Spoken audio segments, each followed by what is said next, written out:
Strengthening Faith 20.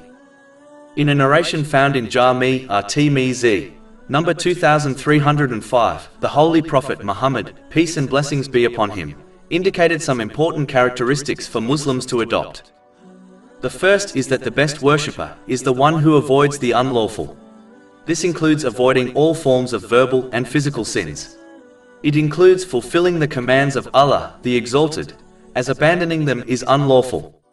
It includes avoiding using the blessings one has been granted in sinful ways. In addition, a Muslim must never obtain and utilize unlawful provision, such as wealth, as this will cause all of their righteous deeds to be rejected, as the foundation of good deeds must be lawful. This has been indicated in a narration found in Sahih Muslim, number 2342.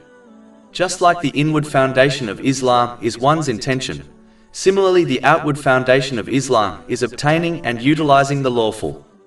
A Muslim should avoid doubtful things, as this often leads to the unlawful. Avoiding what creates doubt will safeguard one's faith and honor. This has been advised in a narration found in Jami' at-Tirmidhi, number 1205. When one behaves in this manner, all their righteous worship and good deeds will be accepted by Allah, the Exalted. The last thing mentioned in the main narration under discussion is that too much laughter kills the spiritual heart. This mentality demands one to always think and discuss funny issues and avoid serious issues. The matter of preparing for death and the hereafter are serious issues, and if one avoids thinking about and discussing them, then they will never correctly prepare for them.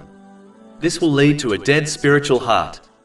A Muslim must be cheerful and optimistic in order to make others feel comfortable, but they should avoid adopting a constant joking attitude, as this attitude leads to vain and even sinful things.